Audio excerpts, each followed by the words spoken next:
မင်္ဂလာပါခင်ဗျာ Revolut Burma News Channel ကနေပြီးတော့မေလ9ရက်နေ့ညနေပိုင်းရရှိထားတဲ့သတင်းများကိုတင်ဆက်ပေးပါမယ်ပထမဆုံးတင်ဆက်ပေးရမယ်စခန်းသိမ်းတိုက်ပွဲသတင်းကတော့ကချင်ပြည်နယ်ဗမော်မြို့နယ် AR မြေကူတရာစင်းခန်းနဲ့လုံခြုံရေးဂိတ်စခန်းကို KIA ဦးဆောင်တဲ့တော်လိုင်းတပ်များကတိုက်ခိုက်သိမ်းပိုက်ရရှိသွားပြီဆိုတဲ့သတင်းကိုတင်ဆက်ပေးပါမယ်ဒီကနေ့မနက်9:00နာရီကစတင်ပြီးတော့မိုးမောက်မြို့မန်စီမြို့နယ်ဗမော်မြို့တွေမှာရှိတဲ့စစ်ကောင်စီစခန်းများကို KIA ဦးဆောင်တဲ့တော်လိုင်းတပ်များကစတင်တိုက်ခိုက်ခဲ့ခြင်းဖြစ်တယ်လို့သိရပါတယ်ဗမော်မြို့နယ်မှာရှိတဲ့စင်းခန်းစစ်စခန်း AR မြေကူတရာလုံခြုံရေးဂိတ်စခန်းစင်းခန်းချောင်းကူတရာလုံခြုံရေးကင်းစခန်း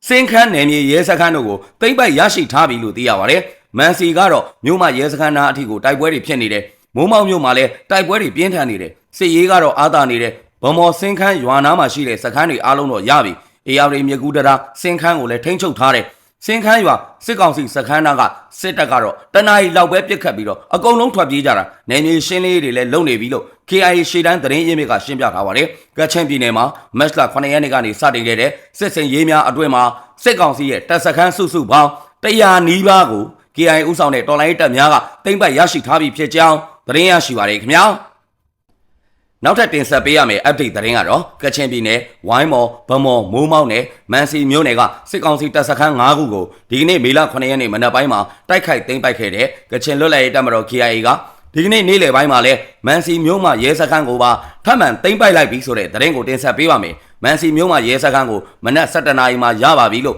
KIA နဲ့နှီးစပ်တဲ့သတင်းအရင်းမြစ်ကပြောကြားထားပါတယ် KIA နဲ့ပူးပေါင်းတပ်များဟာဒီကနေ့မနက်အစောပိုင်းတိုက်ခိုက်မှုများမှာဗမော်မြို့နယ်စင်းခန်း AR မြေကူတရာဆောင်စခန်းတာဝါတိုင်းစခန်းခလာရ56ခလာရ10စခန်းဗမော်မြို့နယ်မှာရှိတဲ့တာဝါတိုင်းစခန်းဝိုင်းမော်မြို့နယ်မုံကာဇော့လောဖြူနယ်ဖော့တော့စစ်ကောင်စီလက်အောက်ခံစခန်းတို့ကိုသိမ်းယူခဲ့တယ်လို့သတင်းရရှိပါတယ် KIA ဦးဆောင်တဲ့တော်လိုင်းတပ်များကကချင်ပြည်နယ်ဝိုင်းမော်ဗမော်မိုးမောက်နဲ့မန်စီမြို့နယ်ကစစ်ကောင်စီစခန်းများကိုတပြိုင်နက်တည်းထိုးစစ်ဆင်တိုက်ခိုက်ခဲ့ခြင်းဖြစ်တယ်လို့သိရပါတယ် KIA ကမန်စီမြို့နယ်ကစစ်ရေးအရာအချက်ချကြတယ်ဂိုက်ထိတ်စစ်ကောင်စီတပ်စခန်းကိုလည်းပြီးခဲ့တဲ့ဖေဖော်ဝါရီလအတွင်းကတိုက်ခိုက်သိမ်းယူခဲ့တယ်လို့သိရပါတယ်။ဂိုက်ထိတ်စခန်းဟာစစ်ကောင်စီရဲ့မဆုတ်တန်းခံစစ်စခန်းဖြစ်ပြီးတော့ဗမော်နဲ့နမ်ခမ်းကြားကစစ်ရေးအရာဗျူဟာမြောက်တဲ့စခန်းဖြစ်ကြောင်းဒေတာတွင်စစ်ရေးသတင်းအရင်းမြစ်များကပြောကြားထားပါတယ်။မြေပြင်စခန်းများကိုလက်လွတ်လိုက်ရတဲ့စစ်ကောင်စီတပ်ကဒီကနေ့မနက်ကစပြီးတော့ဗမော်မန်စီနဲ့မိုးမောက်မြို့နယ်အတွင်းနေရာတချို့ကိုလေကြောင်းကနေပြီးတော့တိုက်ခိုက်နေတယ်လို့သိရပါတယ်။မိုးမောက်မြို့နယ်က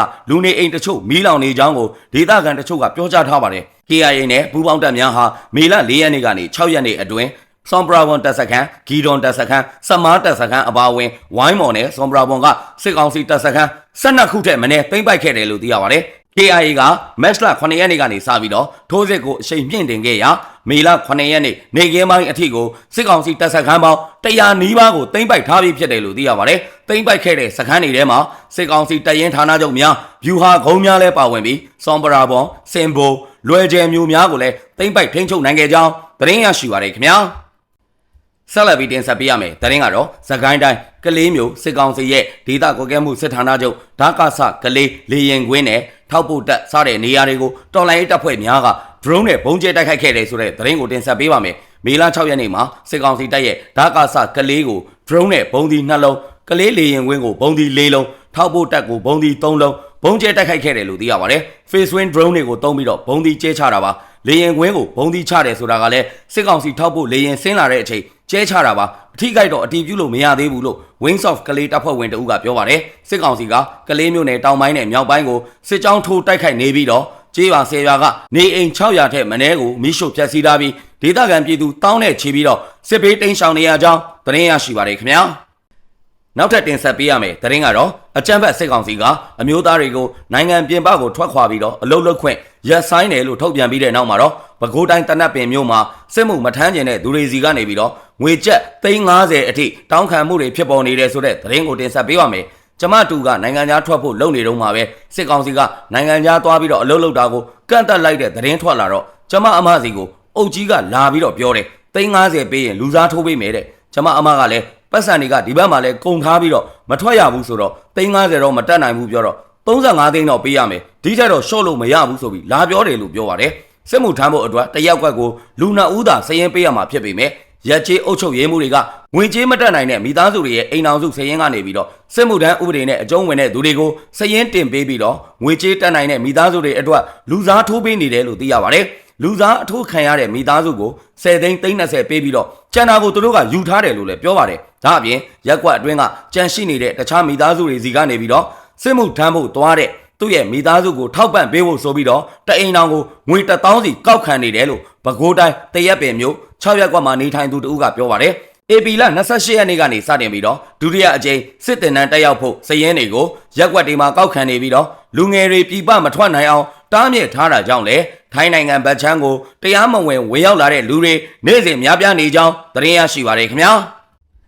ဆက်လက်ပြီးတင်ဆက်ပေးရမယ်တိုက်ပွဲသတင်းကတော့စကိုင်းတိုင်းဝက်လက်မြို့နယ်မှာရှိတဲ့မိသက်ရုံးနဲ့တာဝါတိုင်းစောင့်စစ်တပ်ကို drone လက်နက်ကြီးများနဲ့ပစ်ခတ်ပုံကျဲတိုက်ခိုက်ရာစစ်သား3ဦးသေဆုံးခဲ့တယ်ဆိုတဲ့သတင်းကိုတင်ဆက်ပေးပါမယ်မေလ6ရက်နေ့မနက်7:00နာရီဝန်းကျင်အချိန်ကဝက်လက်မြို့နယ်မှာရှိတဲ့မိသက်ရုံးနဲ့တာဝါတိုင်းစောင့်စစ်တပ်အထိုင်စခန်းကအကြမ်းဖက်စစ်ကောင်စီတပ်သားများကိုရတနာပုံတပ်ဦးနဲ့မဟာမိတ်တပ်ပေါင်းစုတို့က drone နဲ့တိုက်ခိုက်ခဲ့ခြင်းဖြစ်တယ်လို့သိရပါတယ်။ဒါအပြင်မြေပြင်ကနေလည်းလက်နက်ကြီးများနဲ့ပစ်ခတ်တိုက်ခိုက်ခဲ့တယ်လို့သိရပါတယ်။အခုလိုမျိုးဗျူဟာကြပူးပေါင်းတိုက်ခိုက်ခဲ့ရာအကြမ်းဖက်စစ်ကောင်စီတပ်သား3ဦးသေဆုံးပြီးအများအပြားထိခိုက်ဒဏ်ရာရရှိခဲ့တယ်လို့သိရပါတယ်။မဟာမိတ်တွေပေါင်းပြီးတော့စောတာ drone က6စီးကျော်မယ်လက်နက်ကြီးတွေနဲ့ရောထုတာလက်နက်ကြီးနဲ့ရော drone နဲ့ရောတွဲပြီးတော့စော်ကြတာခွေးတွေဘက်ကတော်တော်များများပြန်မပြစ်နိုင်ဘူးကျွန်တော်တို့ဘက်ကဇက်တိုက်ထုတာအနီးကဝိုင်းထုကြတာဆိုတော့ထိတဲ့ခွေးတွေကိုဒိုင်နာကားနဲ့တဲတာအထိပါမြင်ရတယ် drone တစ်စီးကတော့ဂျမ်မာမိပြီးတော့ပြတ်ကျခဲ့တာမဟာမိတ်တပ်ဖွဲ့က drone တစ်စီးပြတ်ကျခဲ့တာလို့ရတနာဘုံတပ်ဦးမန္တလေးခရိုင်ပကဖကတာဝန်ခံ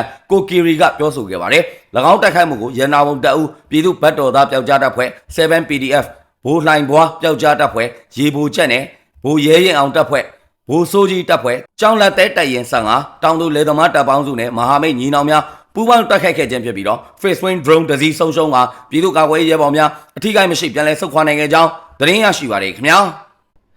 ဆက်လက်ပြီးတင်ဆက်ပေးရမယ်သတင်းကတော့စကိုင်းတိုင်းကမ်ဘလူမြို့နယ်မလဲကျေးရွာကိုအကြမ်းဖက်စစ်ကောင်စီကလေကြောင်းကနေလာရောက်ပြီးတော့ပြစ်ခတ်မှုများပြုလုပ်ခဲ့တဲ့အတွက်ပြည်သူများဟာဘေးလွတ်ရာကိုတိမ်းရှောင်နေရတယ်ဆိုတဲ့သတင်းကိုတင်ဆက်ပေးပါမယ်မေလ9ရက်နေ့မနက်6:00နာရီဝန်းကျင်ကစပြီးတော့စကိုင်းတိုင်းကမ်ဘလူမြို့နယ်မလဲကျေးရွာမှာအကြမ်းဖက်စစ်ကောင်စီတပ်နဲ့တော်လိုင်းရဲအဖွဲ့များတိုက်ပွဲတွေဖြစ်ပွားခဲ့ပြီးတော့အကြမ်းဖက်စစ်ကောင်စီက Jet Fighter များရဟတ်ယာဉ်များနဲ့ပါလာရောက်ပစ်ခတ်ခဲ့ခြင်းဖြစ်တယ်လို့သိရပါတယ်ဒီမနက်8:10 မိနစ်လောက်ကရဟတ်ယာဉ်နဲ့4ဘက်ရွာကိုပတ်ပြီးတော့ပစ်သွားတာ Jet Fighter နဲ့ရောလာပစ်သွားတယ်အခုတော့ပြန်သွားပြီလို့ဒေသခံပြည်သူတို့ကပြောကြားထားပါတယ်လက်ရှိအချိန်ထိကိုပြည်သူများဟာတိမ်းရှောင်နေရဆဲဖြစ်ပြီးတော့ပျက်စီးဆုံးရှုံးမှုအတိအကျကိုတော့မသိရသေးကြောင်းသတင်းရရှိပါရခင်ဗျာအခုလိုမျိုးမြန်မာတနိုင်ငံလုံးမှာဖြစ်ပွားနေတဲ့စစ်ရေးသတင်းနိုင်ငံရေးသတင်းများကိုအချိန်ပေးပြီးတော့နားဆင်ပေးတဲ့အတွက် Revolut Burma News Channel ကနေပြီးတော့အထူးပဲကျေးဇူးတင်ရှိပါတယ်ခင်ဗျာ